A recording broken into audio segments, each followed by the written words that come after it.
Bismillahirrahmanirrahim. Assalamualaikum warahmatullahi wabarakatuh. Berita Al-Hijrah 1 November bersama saya Fazida Mustafa. Berikut tajuk utama malam ini. Subsidi telur naik 2 sen sebiji.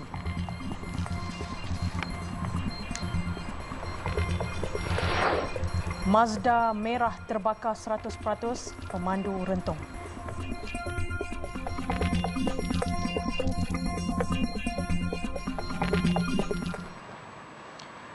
Kerajaan bersetuju menaikkan subsidi bagi sebiji telur ayam grade A, B dan C daripada 8 sen ketika ini kepada 10 sen berkuat kuasa hari ini bagi mengatasi masalah kekurangan telur dalam pasaran.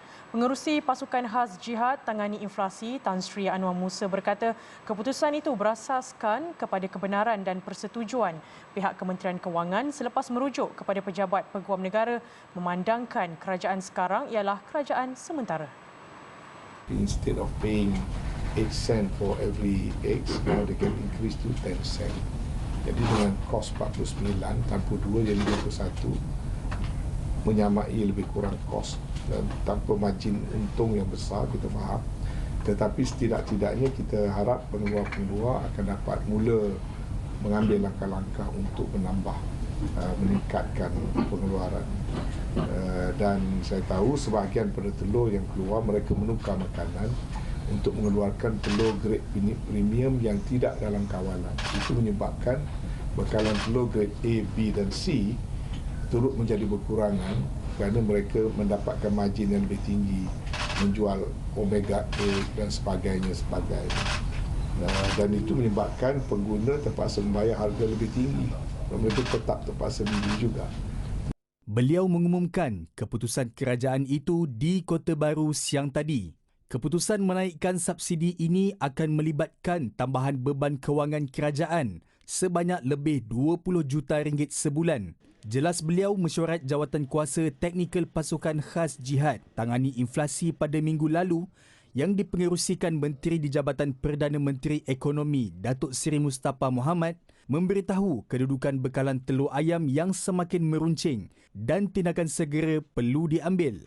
Media sebelum ini melaporkan pengeluar telur mendakwa faktor kerugian kerana kos pengeluaran yang lebih tinggi berbanding harga kawalan sekitar 51 sen sebiji menyebabkan ada yang terpaksa menghentikan pengeluaran telur. Sebahagian daripada mereka mengambil tindakan untuk menyembelih ayam yang mencapai umur tertentu yang sepatutnya boleh lagi bertelur. Seorang pengusaha kedai runcit menerima ujian berganda apabila pembinaan semula premis perniagaannya yang terbakar pada bulan lalu musnah dilanda ribut pula di Kampung Undang Marang semalam. Rangka bumbung kedai runcit yang baru siap dipasang Khamis minggu lalu diterbangkan angin kencang akibat ribut bersama hujan lebat. Baharudin Ismail, 65 tahun berkata dia kerugian hampir RM70,000 apabila kedai runcitnya musnah dalam kebakaran disebabkan litar pintas pada pertengahan bulan September lalu. Dia membina semula kedai runcit terbabit dengan kos kira-kira RM15,000 namun tidak menyangka akan ditimpa musibah buat kali kedua. Rupa-rupanya 2 kali angin mari yang kuat tu, bom tercabut habis. Baru siap hari kami lepas, baru siap. Berapa? Mana kedua lebih lah dia. 22.5 lebih kurang itulah. Berapa minit ribut? Mana tak lama, lebih kurang 10 minit, 15 minit macam tu. Tapi angin yang kuatnya 2 kali mari. Baharudin berkata dia kini sudah buntu untuk bangkit semula sedangkan kedai runcit berkenaan merupakan mata pencarian utamanya. Begitupun dia yang mempunyai seorang anak orang kelainan upaya OKU redha dengan ujian Allah dan percaya rezeki akan digantikan dengan lebih baik kelak. Seorang lagi mangsa ribut, Rosmawati Muhammad Safi, 46 tahun pula berkata banyak barang jualannya basah setelah sebahagian atap kedai runcitnya turut diterbangkan ribut. Rosmawati yang merupakan guru kafa berkata sewaktu kejadian kira-kira 2.30 petang semalam dia sedang mengajar sebelum dihubungi anak perempuan berusia 18 tahunnya yang memaklumkan kejadian ribut berkenaan sambil menangis ketakutan. Anak saya typhoon, dah keadaan takut lah. Jadi kata dengan angin kuatnya, dengan ataknya terbang, dengan basuhnya dalam kedai ni. Jadi saya terpaksalah tinggal kelas sekejap mari tengoklah keadaan ni. Ha? Tengok dengan basuh memang atak cabutlah bumbung-bumbung. Habislah kata. Seorang warga emas Minah Mat Ali 69 tahun pula pasrah apabila hampir semua atap bumbung rumahnya diterbangkan ribut dalam kejadian itu. Minah memberitahu tidak sempat berbuat apa-apa selain berlari menyelamatkan diri keluar rumah bersama anak lelakinya Jamsari Muhammad. Makcik duduk situ. Tu bunyi gunung panggil je dah. Itu beg Gitulah lepas tu beg tengok habis berlaku semua. Atak pun bunyi tak kena bunyi bila kita kena. Atak tu. Ha? Dan itu beg atak ada tu beg ni beg kok tinding itu ai. Minah berkata ini adalah kali pertama rumahnya dilanda ribut setelah hampir 40 tahun menghuninya. Dalam pada itu dianggarkan lebih 25 premis perniagaan termasuk kediaman penduduk rosak akibat ribut yang melanda kampung terbabit. Kerajaan negeri menasihati pembeli atau orang ramai yang ditawarkan rumah di Perumahan Awam Kos Rendah PAKR di Pahang supaya merujuk perkara itu melalui pejabat setiausaha kerajaan negeri terlebih dahulu. Mengerusi Jawatan Kuasa Perumahan dan Kerajaan Tempatan Pahang, Dato' Abdul Rahim Muda berkata tindakan segelintir penyewa PAKR milik Kerajaan Pahang menjual unit kediaman mereka sangat dikesali. Menurut Dato' Abdul Rahim, pihaknya mendapat laporan mengenai penyewa menjual kediaman mereka kepada pihak ketiga tanpa pengetahuan kerajaan negeri walaupun projek itu menggunapakai konsep sewa beli. Cuma apa yang saya dapat aduan baru ni ada beberapa lah perkara di mana pihak penyewa rumah kerajaan ni yang disewa daripada kerajaan negeri telah menjual rumah ni kepada pihak ketiga lah. Jadi saya menyerulah kepada orang ramai supaya berhati-hati kerana saya takut mereka akan mengalami kerugian sebab rumah ni rumah bawah kerajaan negeri yang kita bagi sewa, tiba-tiba penyewa telah menjual pula kepada pihak ketiga untuk mengaut keuntungan. Ini sebenarnya perkara yang perlu diambil perhatian oleh orang ramai supaya tidak berulang. Ya. Tambahnya, tujuan utama kerajaan Pahang menyediakan PAKR adalah untuk memastikan rakyat negeri ini yang berpendapatan rendah dapat memiliki kediaman sendiri. Malah kadar sewa yang dikenakan adalah minima iaitu antara RM200 hingga RM300 sebulan. Selepas tempoh tertentu antara 10 hingga 15 tahun, unit kediaman itu akan menjadi hak milik penyewa dan barulah mereka boleh menjualnya. Difahamkan nilai asal setiap unit kediaman PAKR itu dianggarkan antara RM35,000 hingga RM45,000 dan harga semasa kediaman itu boleh mencecah sehingga RM80,000.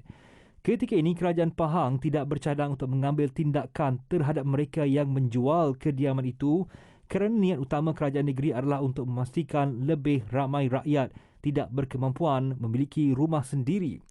Sementara itu, penduduk yang ditemui kecewa dengan tindakan tidak bertanggungjawab segelintir penyewa. Asalnya memang tak betul sangatlah. Pasal ini untuk rakyat susah kan. Patutnya bagi orang yang susah betul duduk sini. Pembeli yang tipu ni dia kita pun kecil, dia pun susah juga kan. Nak dapat rumah-rumah yang lain, tempat-tempat lain rumah-rumah, sini rumah-rumah. Banyak lagi rakyat negeri Pahang yang tidak ada rumah. Patutnya pihak wajib mesti perhati pada gini. Tu ya. Mana tak patut lah benda. Mana tak patut. Sebab apa? Sebab dia agak menyusahkan orang. Menyusahkan rakyat negeri Pahang. Seorang. Orang yang tak ada rumah bertahun-tahun menyewa. Tidak ada rumah, mohon tak diluh oleh pihak wajib.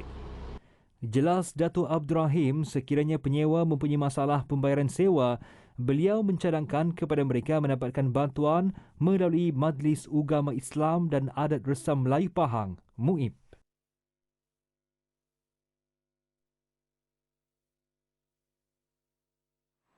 Baik, kita ke laporan seterusnya. Seorang wanita berusia 26 tahun maut selepas kereta jenis Pro2 kancil yang dipandunya terlibat dalam kemalangan. Insiden berlaku di lebuh raya Sungai Besi susur masuk ke Taman Desa pagi tadi. Pusat Gerakan Operasi Kuala Lumpur telah menerima panggilan kecemasan pada pukul 9.04 pagi.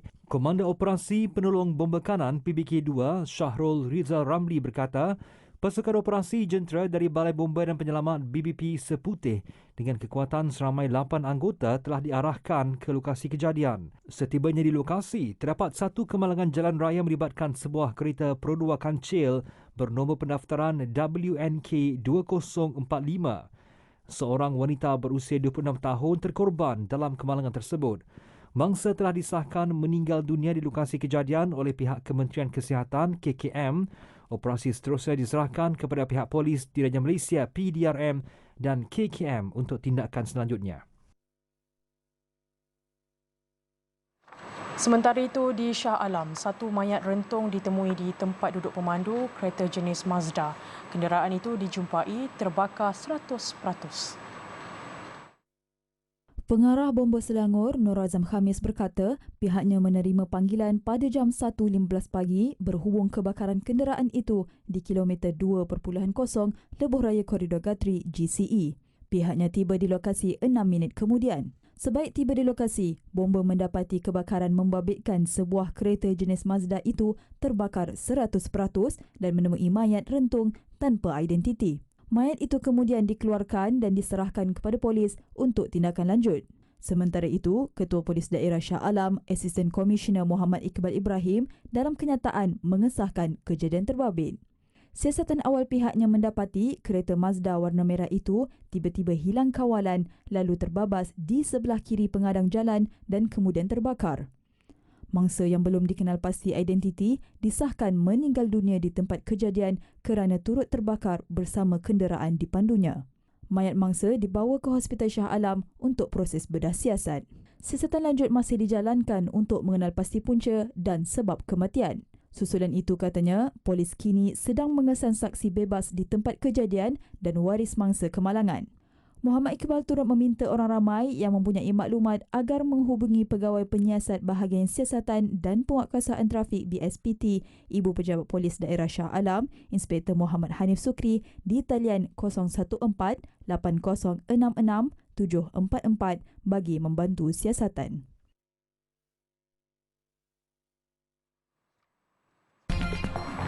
Selepas ini, Kuala Terengganu Bypass dibuka sepenuhnya hari ini.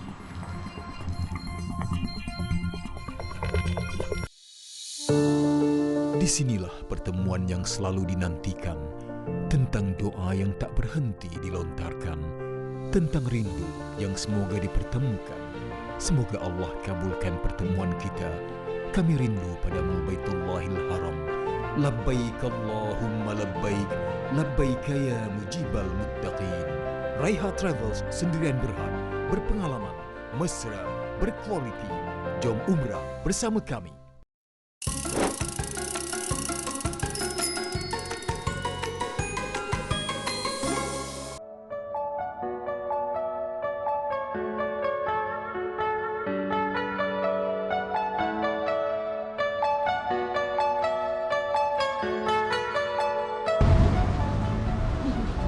Tangkap dia bang, balik dari sini.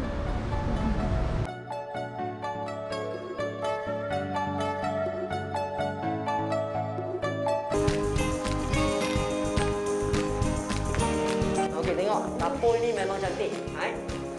Dia gunakan batu bata dengan tanah liat yang untuk dijadikan dapur ni. Tengok atas cantiknya.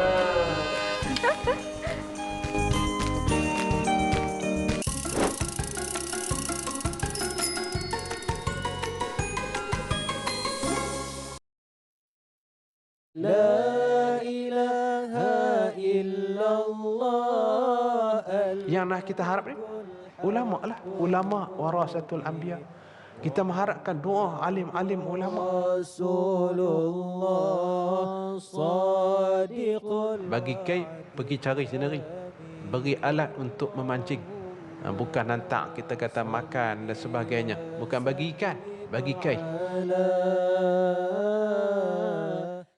Jalan Pintas Kuala Terengganu bypass yang menghubungkan Kuala Ibai dan Kampung Durian Burung yang tertangguh hampir 3 tahun akhirnya dibuka sepenuhnya kepada pengguna hari ini. Laluan sepanjang 5.8 km berkenaan dapat menyuraikan kesesakan trafik di bandaraya itu terutama pada waktu puncak musim perayaan dan cuti persekolahan. Menteri Kanan Kerja Raya Datuk Seri Fadilah Yusof berkata, masalah pengambilan tanah dan pandemik COVID-19 menyebabkan projek Jalan Pintas Kuala Terengganu tertangguh walaupun dijangka siap pada tahun 2019. Tambah beliau, cabaran berkenaan telah menyebabkan kos pembinaan meningkat kepada 384.3 juta berbanding 250 juta pada asalnya. Dengan kenaikan kos seperti yang saya ucapkan tadi, iaitu pengambilan tanah peningkatan 3 kali ganda dan juga kerja-kerja pengalihan utiliti merupakan cabaran utama di samping keadaan COVID yang mengekang kerja-kerja berjalan dengan lebih lancar lagi. Tapi alhamdulillah apapun ianya dapat disiapkan walaupun ada extension of time dan kenaikan kos. Beliau berkata Jalan Pintas Kuala Terengganu bakal memberi manfaat kepada 70,000 pengguna jalan raya. Dalam pada itu, projek pembinaan jalan luar bandar dari Kampung Mat Daling Jerantut Pahang hingga Kampung Pasir Raja Dungun sepanjang 52.55 km sudah bermula dan dijangka siap sepenuhnya dalam tempoh 3 tahun lagi.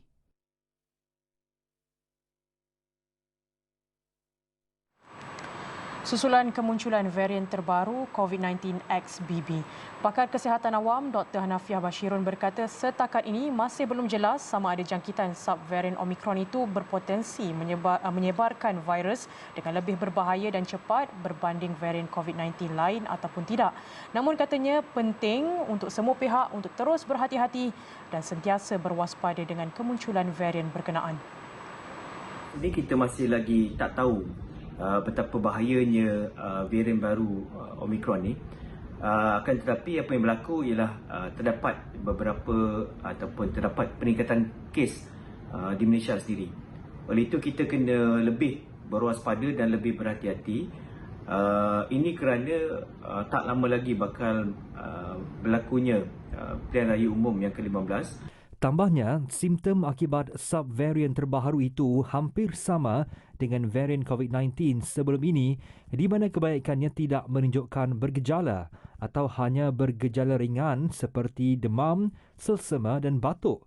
Ia menyebabkan varian berkenaan sukar dibendung berbanding penyakit lain kerana ia boleh menyebabkan lebih banyak jangkitan kepada komuniti selain sukar untuk dikenal pasti siapa pembawa sebenar. Apa yang lebih membimbangkan, kelompok golongan rentan dan berisiko seperti warga emas dan golongan yang mempunyai masalah kesihatan kronik berdepan komplikasi teruk sekiranya dijangkiti varian berkenaan. Dua faktor penting iaitu dengan pemakaian pelitup muka dan juga memastikan penjarakan fizikal. Ini bermaksud jikalau kita berada di dalam satu kawasan yang terlalu ramai orang, contohnya ketika berlakunya kempen pilihan raya, contohnya bila kita berada di kawasan-kawasan sesak seperti di konsert, kita melihat bola sepak dan sebagainya.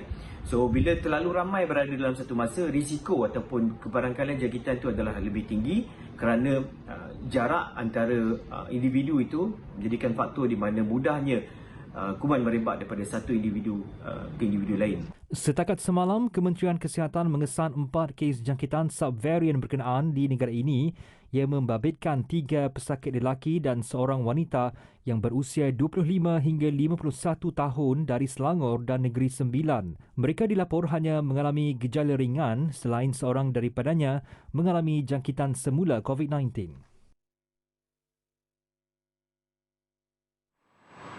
Yayasan Ikhlas dengan kerjasama Coca-Cola Bottlers Malaysia menyerahkan sumbangan berjumlah RM240,000 kepada Angkatan Pertahanan Awam APM Daerah Hulu Langat sebagai bantuan persediaan awal menghadapi kemungkinan banjir.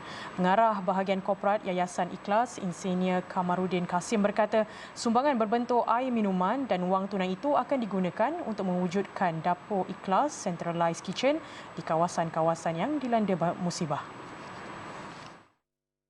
Kita biasanya buat desain kita ni di tempat bencana yang kita kata some sort like paralyzed lah. Dah tak boleh nak bantu dah. Rumah tenggelam, dah tak ada peralatan. Nak masak pun bila kita bagi makanan, beras misalnya kata nak masak. Dengan apa dia kata? Dapur pun tak ada, kuali tak ada, sudu tak ada. Jadi kita akan bagi makanan yang sedia dimakan.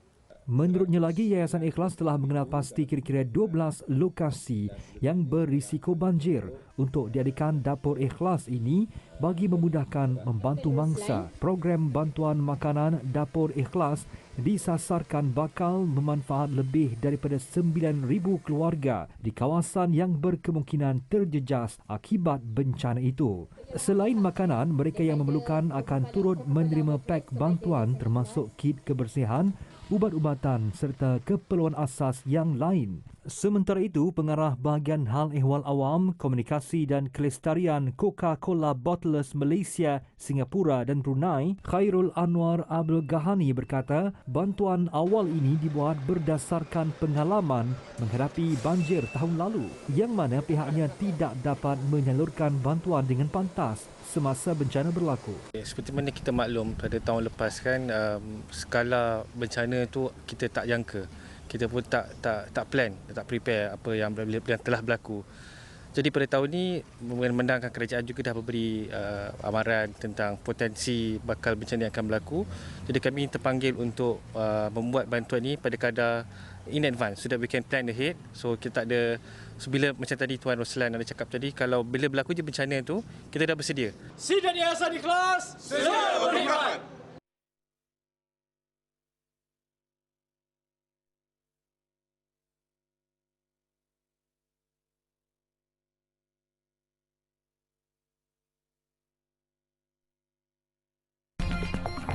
Sebentar lagi, tragedi Itaewon, polis akui abai amaran. 7 pegawai polis ditugaskan untuk mengawal lebih 100,000 pengunjung yang hadir pada malam sambutan Halloween yang berakhir tragedi di Itaewon Sabtu lalu. Itu antara kekilafan dalam pertimbangan pihak berkuasa Korea Selatan yang mengakibatkan keadaan menjadi tidak terkawal. Kelemahan itu diakui sendiri Ketua Polis Korea Selatan, Yoon Hee-kyun. Jelas beliau status Halloween yang bukan perayaan rasmi menjadikan pihak polis tidak menjadikannya sebagai keutamaan. Menurut beliau, polis Itaewon ada menerima laporan daripada beberapa pihak mengenai bahaya yang bakal terjadi sebelum kemalangan itu berlaku. Namun, tiada tindakan diambil. Dalam pada itu, Menteri Dalam Negeri Seoul hari ini menjadi pegawai tertinggi pertama yang membuat permohonan maaf kepada orang ramai susulan tragedi antara terburuk dalam sejarah negara itu. Beliau berjanji untuk menyiasat punca rempuhan bagi memastikan insiden pada skala itu tidak lagi berulang.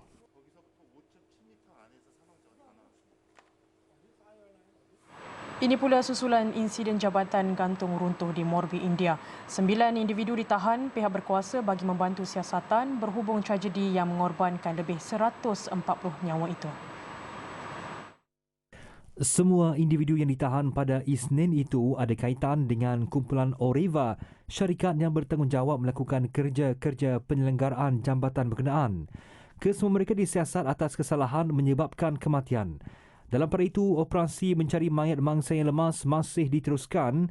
Dalam kejadian pada malam Ahad itu, kira-kira 500 penganut Hindu terhumban ke dalam sungai Machuchu setelah jambatan berusia 150 tahun itu runtuh. Kebanyakan mangsa adalah wanita dan kanak-kanak. Angka kematian akibat ribut tropika Nalgai yang melanda selatan Filipina melonjak kepada 101 nyawa. Misi mencari dan menyelamat SAR diteruskan walaupun harapan menemui mangsa yang masih hidup tipis.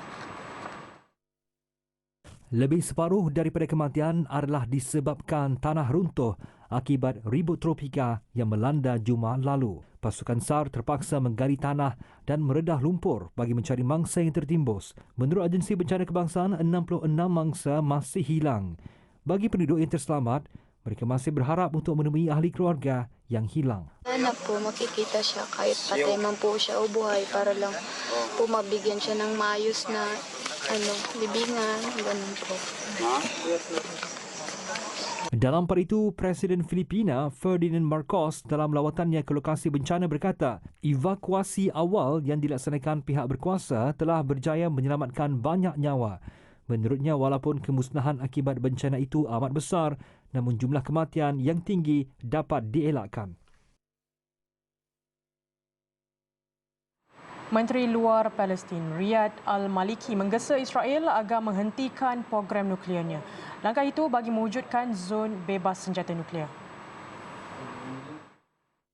Memetik laporan Xinhua, gesaan Al-Maliki itu susulan langkah jawatankuasa pertama Perhimpunan Agung Pertubuhan Bangsa-Bangsa Bersatu PBB yang menerima pakai resolusi dikemukakan Mesir yang menggesa Israel menghapuskan senjata nuklearnya. Sambil menyambut baik penerimaan resolusi itu, beliau berkata Israel bertanggungjawab menetapkan programnya untuk dipantau Agensi Tenaga Atom Antarabangsa IAEA kerana ia satu-satunya pihak di Timur Tengah yang memiliki senjata pemusnah besar-besaran, terutamanya senjata nuklear. Justru adalah penting bagi Israel untuk mematuhi peraturan undang-undang antarabangsa yang berkaitan. Sekian berita Al-Hijrah dan jangan lupa ikuti kami di platform media-media sosial seperti Facebook, Instagram, Twitter, YouTube dan TikTok dan layari alhijrahnews.com untuk lagi berita-berita pilihan dan eksklusif. Saya Fazidah Mustafa. Assalamualaikum dan selamat malam.